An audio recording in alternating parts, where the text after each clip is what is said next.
Kurung Quran ya ada kemerungsung gitu. Kon ngaji ya goreh bae.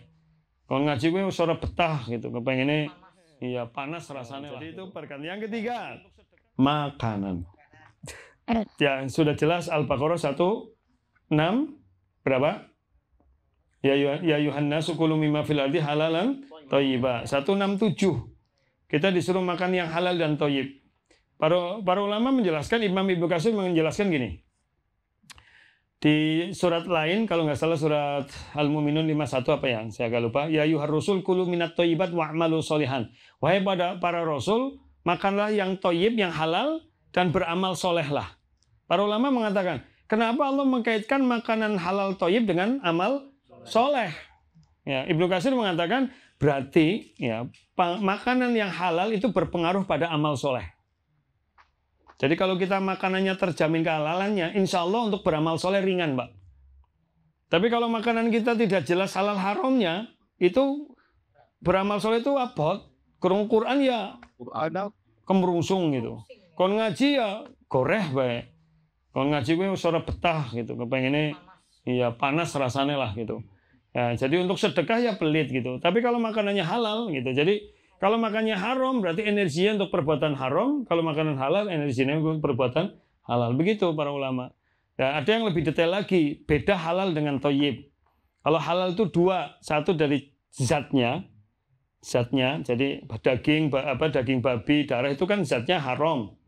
Yang kedua halal dari cara mendapatkannya. Ya, insya Allah kalau umat Islam dari sisi zatnya sih terjaga lah. Kayak wong Islam mangan babi gue rasanya.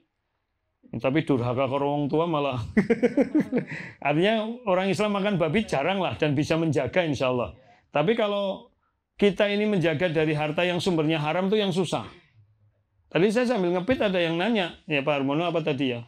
Ustaz gimana ya kalau orang itu udah kerja, gajian tapi kerjanya itu misalnya harusnya pulang jam 4, jam 1 wis bali.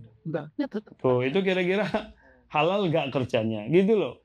Ya saya bilang, ya kalau memang jam kerja, kan beda dengan dosen ya. Kalau dosen kan bukan jam 7 sampai jam 4, tergantung jam ngajar. Tapi kalau pegawai yang jam 7 sampai jam 4, kok jam 1 wis hilang. Ya berarti kan 3 jam korupsi, itu rezekinya halal nggak? Ya enggak. Ada yang nggak halal, karena harusnya dia kerja sampai jam 4, misalkan begitu. Jadi itu berpengaruh Pak, pada akhlak.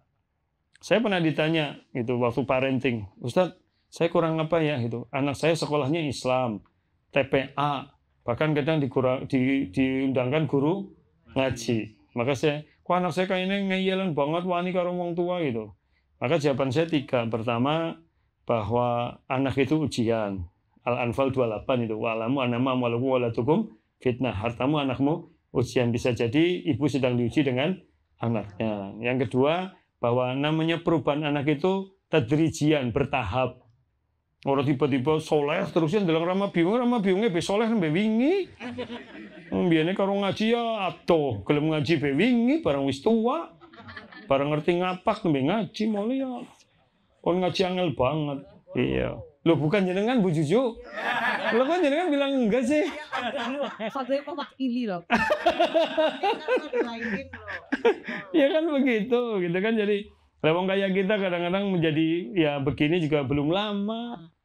Yang jilbaban mandan bener nutup aurat ya urung suwe mbiyen ya dong lanjang-lanjang ya. Zamane awake si Meng ini klambine malah ora karu-karuan. Si wis ora Meng ini malah rapet banget gitu ya. Iya, tapi kan jadi wis ora Meng ini, ora mati ya. Ya ora apa-apa sih. Jadi itu ya, jadi ya sementara anak kita ya mesti ada tahapannya gitu. Kadang-kadang kita terlalu perfeksionis, pengennya gue anaknya nyong ya kabeh cilik gue lurus, ya belum tentu. Yang penting kan doa kita, didikan kita, bahkan bisa jadi Bapak Ibu ketika kita sudah meninggal anak kita baru istiqomah, kan gitu. Ya betul. Ya kayak dewek lah, kan bener-bener kayak gitu barang wis arep duwe putu, barang wis akeh masalah nembe istiqomah gitu. Jujur bae jenengan dong ngisi aktif kerja rajin ngaji ora? Oh ya, dunia bae. Siki bae wis pada pedek pacule pada. Wes ibu, tapi dia loh, kalau waktu masih kerja ya, terus radio RT kan ada pengajian jam 5 sampai kus. Bagus ya, kayak udah tahu Pak.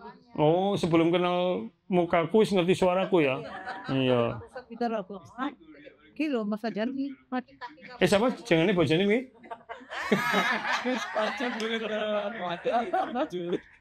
Terus terus jadi udah lah, jadi kerja juga nggak.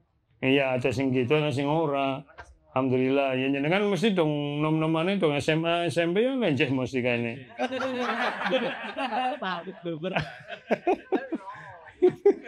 Mau sih besi. Enggak Bu Cucu, enggak bercanda. Gitu ya Bapak Ibu ya. Jadi yang ketiga jawaban saya apa? Kan tadi pertama ujian, kedua apa?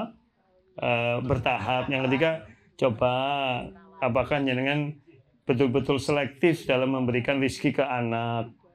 Jangan-jangan anaknya itu ada rezeki yang bercampur dengan yang haram. Kira-kira kalau suami jenengan ngasih rezeki itu jenengan asal nampak atau memotivasi suami. Mas, hati-hati cari rezeki, jangan kau beri nafkah kami, anak kami dari harta yang haram, melasilah gitu. Yang lebih baik akeh tapi halal daripada sitik haram. Lah wong wadon kan iku karepe. Betul nggak? Iya, yang lebih baik akeh halal daripada sitik haram. Iku Gue status nggak? cocok. Jadi begitu ya, itu makanan. Lah kebalikannya ya, makanan ini tadi sudah diingatkan, satu kalau nggak perhatian bisa menjadikan tubuh malas, ya penyakitan. Ya jadi kalau biasanya kalau udah makan banyak, kita udah merasakan maknanya tahu lemu lah. Ya sekarang aja udah mandan langsing. Ketika mandan lemu ya jangan pengennya males, turu ngantukan itu lah. Ya saya loh dan jenengan sih nggak tahu, kayaknya jenengan lemu kayaknya semangat baik kayaknya. Saya merasakan begitu, memang betul itu, makanya makanan itu bisa begitu, termasuk kalau makanannya haram, kita bisa terhalang doa kita, terhalang amal soleh kita. Dalam hadis Muslim itu, Bukhari Muslim dikatakan, Nabi itu mengatakan ada orang yang lusuh dalam perjalanan jauh.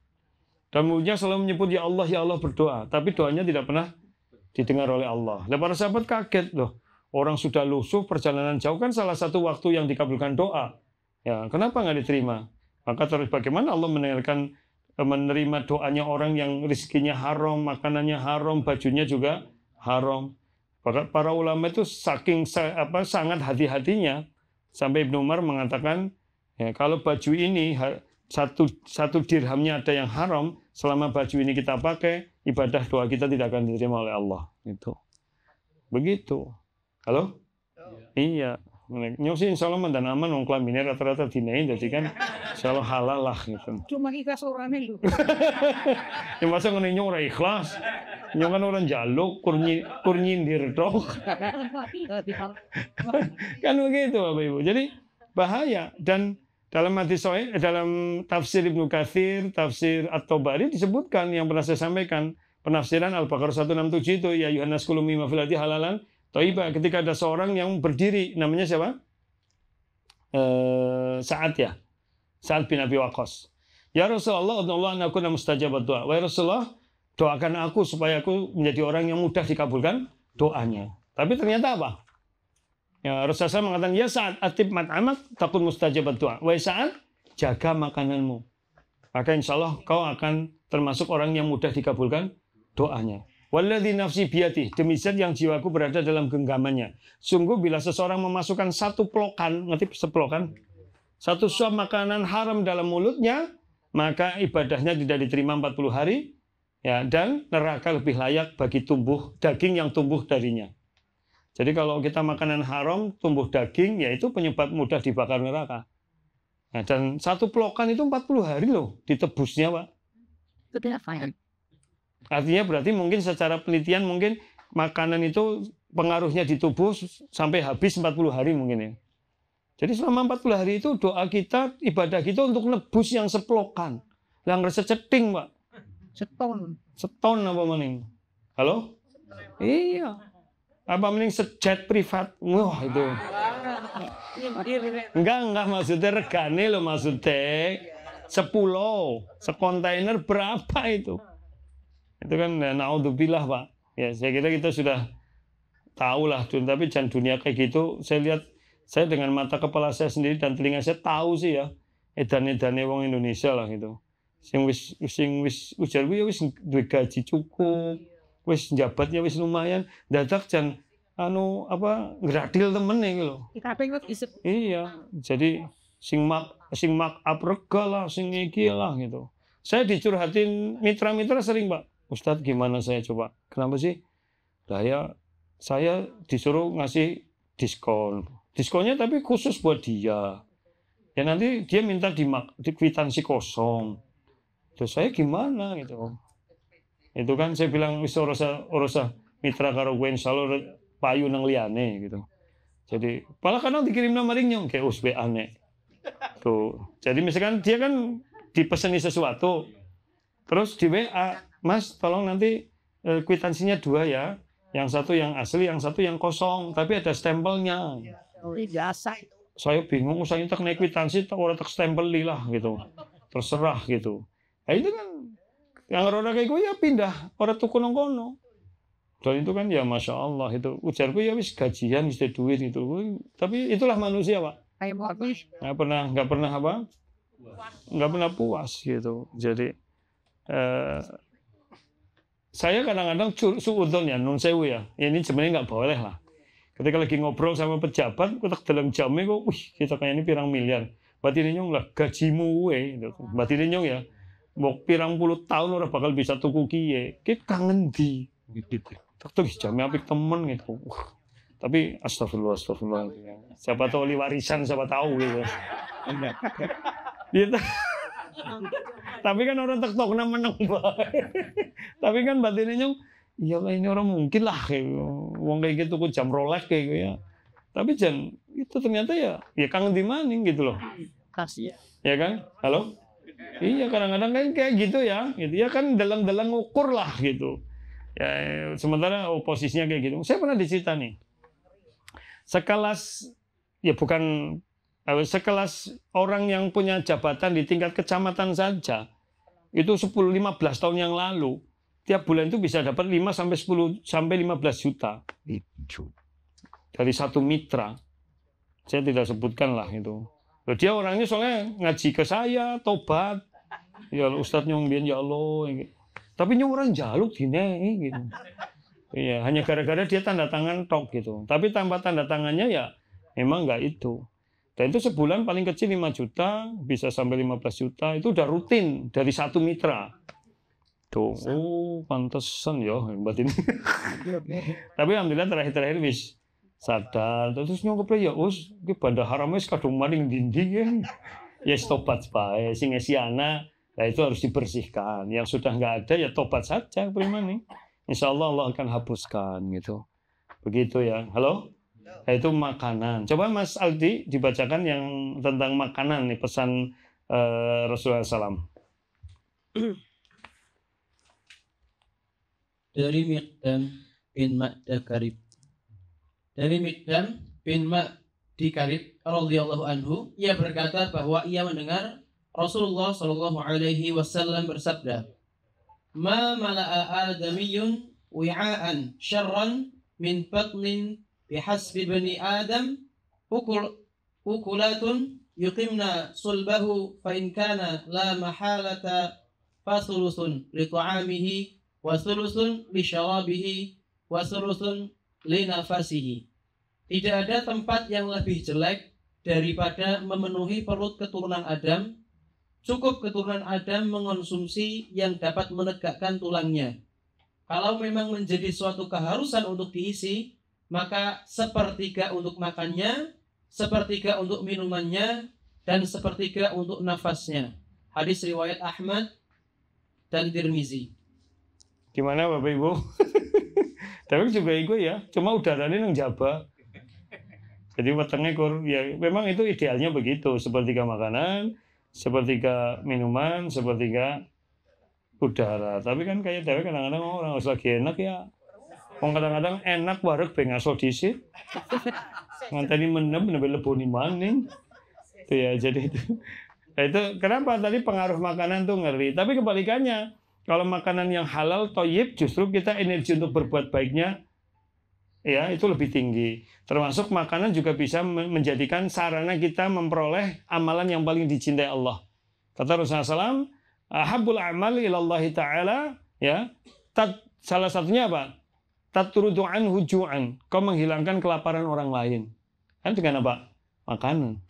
Ya, jadi makanan bisa menjadikan kita sehat, beribadah baik. Sebaliknya, bisa menjadikan kita terjerumus pada hal-hal yang tidak kita baiki, yang kita tidak inginkan. Tadi saya sampaikan bisa penghalang doa, penghalang ibadah, ya, kecenderungan berbuat maksiatnya tinggi karena makanannya haram, itu kan? Ya, belum nanti di akhirat dapat siksa juga. Tapi juga makanan bisa menyebabkan apa? Kebaikan, yaitu apa? Memperoleh amalan terbaik, di antaranya menghilangkan kelaparan orang lain gitu. Makanya biasakan, bahkan bisa menyatukan orang-orang yang tadinya tidak saling nyuka. Rasulullah mengatakan tahadu tahabbu. Saringlah beli hadiah, kalian akan saling mencintai. Jadi ternyata Rasulullah juga menganjurkan kita untuk saling memberi hadiah. Apa sih bedanya hadiah sama sedekah? Kalau hadiah berarti yang sama-sama satu level, Pak. Memang dia tidak butuh. Kalau sedekah memang pada orang yang membutuhkan. Paham ya? Jadi kalau misalkan Bu Cucu dengan Bu Ening kan sama-sama sugih lah gitu kan. Jadi ya itu. Mulai amine ora ikhlas banget ya. Pengen dikabulkan apa ora jane. Iya, Mas. Ya gitu. Amin. Maka berarti saling memberi hadiah. Kayak ini nih, hadiah ini kan dari jamaah juga, dari jamaah untuk jamaah, untuk saling mencintai, menyayangi begitu. Jadi termasuk ngirim tetangga gitu. Apalagi sedekah. Dan sebaik-baik sedekah udah pernah saya sampaikan. Sebaik-baik pemberian sebagai sedekah adalah kepada orang yang dekat dulu. Jadi paling baik hadiah untuk siapa? Istri, suami. Aja sing lanang pelit karo bojone karo wong liya wah-weh. Pemilihan terbaik itu untuk istri dulu. Halo? Ya para bapak, sudah pernah memberikan istri hadiah yang terbaik atau belum? Udah bunga. Bunga apa gie? Bunga bang ya riba malah. Itu pemberian istri yang terbaik untuk siapa? Untuk suaminya, gitu loh. Baru untuk anaknya, orang tuannya, kerabatnya, baru tetangganya, baru orang lain. Kalau istri yang baik ke suami apa ya Ustaz Bambang? Istri yang baik ke suami, ya misalkan istri punya penghasilan, kemudian suami dibelikan mobil, jos. Saya bisa aja. Ya aku juga iya gitu. Orang duit ya servis, misalnya mesem baik. Ya, iya bojone bali ngomah guyu, dandan wis ayu, wangi, wis jos banget kowe. Omahe rapi bersih. Wong lanang Bali wis jatur, klambine wadrawe, durung atus, mambu kecut, omahe berantakan. Buka tudung saji ora apa-apa. Baik. Wes. Maring mburi kumbahan numpuk urung dikumbahi, piring urung diasah-asahi, mlebu kamar urung ditatani, mangkat maning. Lembur. Malah lembur padahal. Ya kan sederhana begitu, itu pemberian. Terus pemberian orang tua yang terbaik untuk anak apa? Kata Rasulullah ternyata pendidikan.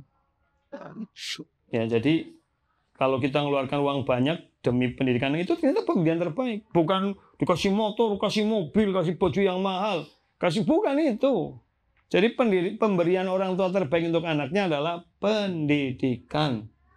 Ya, tentu pendidikan agama yang diutamakan. Ya, pendidikan yang untuk membekali dia dalam hidup nanti.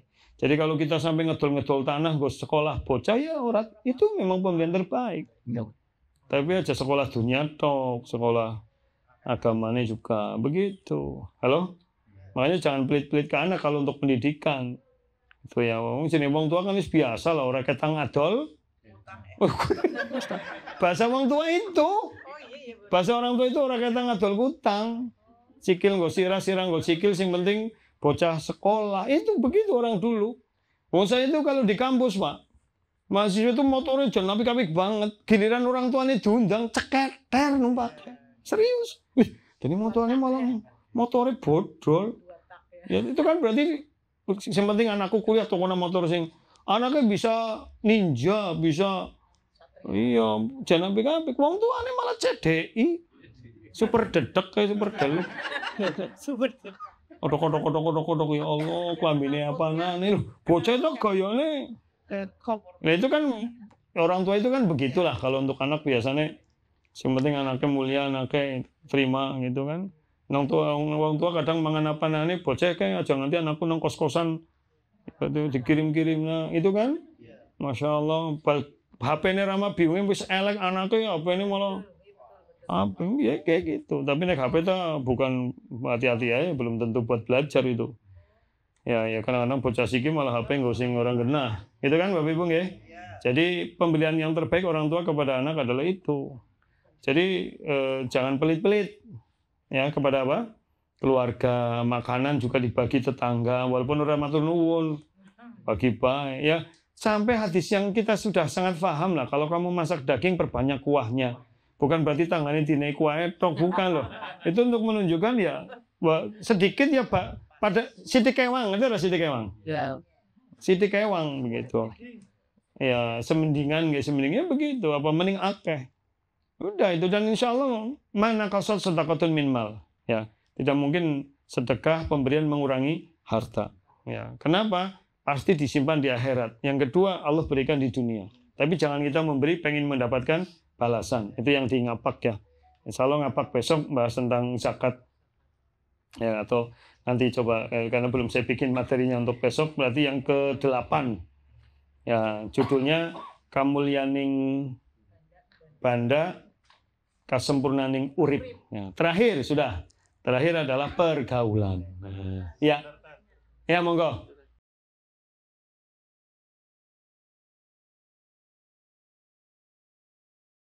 Yang utama. Ya, kalau udah mampu bukan sedekah namanya. Iya. Hadiah, ya. Kalau memang mampu ya sedekah kepada level berikutnya. Misalkan gini. Suami kaya, anak kecukupan, orang tua dong. Iya. Ya, orang tua kan kadang-kadang nggak kurang terabek kurang perhatian. Itu jadi pemberian terbaik kepada orang tua kalau udah keluarga tercukupi ini nuclear family itu ya suami istri anak siapa duluan orang tua Kalau orang tua kan udah setiap bulan. Iya ya kira-kira sudah mencukupi orang tua belum tanya orang tua bapak ibu lagi pengen apa itu pengen mati nang Mekah aduh teman-teman kubur nang kana tapi aku pengen ini coba penuhi apa keinginan orang tua. Itu jadi luar biasa. Itu ya makanya yang orang tuanya masih hidup ini dia maneman. Sing wis meninggal kan angel. Halo. Sing wis urip dia maneman kira-kira insya Allah kan dewek lebih suwe uripe lah. Wong tua kan mungkin tidak lama ya. Apa yang menjadi keinginan orang tua yang baik yang belum kecapean coba gitu. Yang belum tercapai apa misalnya aku lah kepengen kayak lo pengen nyumbang masjid Fastabiqul Khairat karpetnya wis lawas ya wis ngesuk tak tokok naik gitu ya kira-kira sing kandele pirang senti gitu misalnya gitu loh Bu ini misal aku juga gak pengen lo kan misal begitu ya Bu itu ya aku lah pengen lo apa jan ke Fastabiqul Khairat jadi lagi bebas tanah kayak si kurang 120 juta kira-kira piwe ya misalkan begitu Bu halo ya. Saya lah itu jadi Fastabiqul bangun gedung 3 lantai 5 miliar danane nembe pira kae gitu nyong pengen nyumbang begitu nah, kalau sudah orang tua sudah siapa kerabat itu saudara kakak adik ipar itu sudah tetangga sudah tetangga jauh begitu. Jadi sebenarnya kita lebih utama orang yang dekat dulu. Saya di lingkungan RT 1, ya saya bantu lingkungan saya dulu. Kalau ini sudah baru lingkungan lain, begitu. Itu ya, Ibu. Mas, halo? Ya, Mbak Donald, ini terkait dengan makanan. Kan kita kalau dari harta yang sudah baik. sudah nisab tapi tidak kita zakatkan, nanti makanan yang kita makan dari harta yang kita peroleh itu menjadi tidak baik gitu. Iya. Kalau dalil itu tidak ada secara khusus. Adanya adalah dalil orang yang sudah mencapai yang harusnya wajib zakat tapi tidak zakat, itu sudah ada hukumannya. Gitu ya. Ada banyak dalil-dalil yang menjelaskan tentang hukuman bagi orang yang tidak mengeluarkan zakat. Tapi kalau harta secara khusus, apakah harta yang tidak dizakati itu kemudian ketika dimakan jadi haram? Nah, saya wallahualam saya belum menemukan dalilnya itu gitu. Tetapi dia berdosa begitu. Dia berdosa karena tidak mengeluarkan zakat. Begitu, Pak. Oke. Ada lagi? Nanti habis ini tanya jawab, oke? Tapi nggak apa-apa sih kalau memang di jalan ada pertanyaan langsung. Terakhir, pergaulan. Hadisnya udah kenal lah. Almar'u ala dini khalilih. Falyandur ila may yukhalil. Seorang itu tergantung agama temannya. Gitu. Maka perhatikan siapa temannya, orang yang dekat. Maksudnya bukan agamanya, tapi yaitu di hadis begitu. Maksudnya orang itu tergantung, ya tongkrongannya siapalah gitu. Nek tongkrongannya tukang ngaji ya ngaji, tongkrongannya tukang rumpi ya rumpi keton, Pak, gitu. Nah, kalau kayak kita kan salah tongkrongan ngaji, kayak. Walaupun mulai lemes pada lendean sih, pada lemes gitu kan. Ya memang ngajinya santai begini. Jadi Bapak Ibu, pergaulan tuh hati-hati karena pergaulan yang baik bisa mengangkat derajat kita. Dalam petuah Jawa juga sudah begitu kan, yang tombo limo, tombo ati itu satunya apa? Kumpulono wong kang soleh, kan begitu. Dalam Islam juga begitu. Sampai Ibnul Qayyim itu menyebutkan pergaulan itu ada 5, ada 4. Satu, pergaulan seperti makanan, itu kepada orang-orang soleh.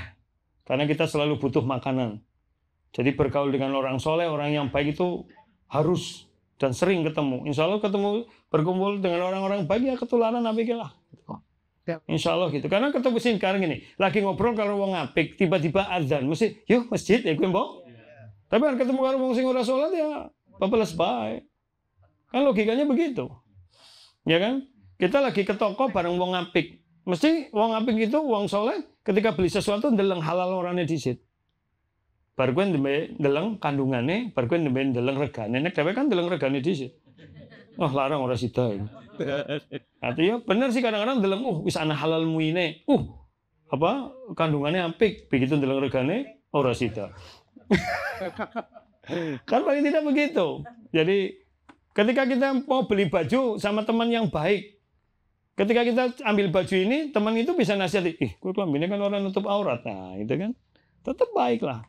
Jadi beda dengan kumpul sama orang-orang yang tidak baik, tentunya ya sudah. Nah, itu jadi pergaulan bisa bahkan salah satu di antara golongan yang Allah akan beri naungan di hari kiamat. Jadi sebenarnya padang mahsyar itu hari yang sangat menyiksa. Karena panas sekali sampai orang berkeringat bisa merendam dirinya. Ya, jadi kita tidak bisa membayangkan sehingga orang semuanya telanjang, ada yang pakai baju. Aisyah kan nanya, apa orang nggak malu? Kata Rasulullah, nggak ada orang mikir itu. Bayangkan, wong muda besora apa dan deleng, Pak. Karena semuanya sudah mikir awaknya dewek-dewek gitu kan. Bayangan kita dikumpulnya udah kabeh ya pada. Tapi kan nggak, wong itu lagi hari yang sangat agung. Disitulah hari penentuan kita surga atau neraka. Ya orang sempat delengna wong liar, muda apa-apa seorang mikir. Kan betapa dahsyatnya hari itu. Dan ternyata orang yang merasakan kenyamanan, kesejukan adalah rajulan yatahabbani fillah. 2 orang yang saling mengasihi, menyayangi karena Allah. Ya, jadi dia saling menasihati kebaikan, saling memotivasi kebaikan, saling menasihati supaya tidak terjerumus dalam keburukan, kan begitu. Halo? Jelas? Termasuk komunitas-komunitas yang sudah sering nasihati lah. Komunitas kumpulan, tongkrongan, komunitas HP, kira-kira grup-grup sing ora genah ya. Itu metu bae ngomong apa. Halo? Ya, tapi aja ngelombok. Maaf, HP lemot, keluar grup ngelombok. Nggak usah dengan cara begitu. Halo?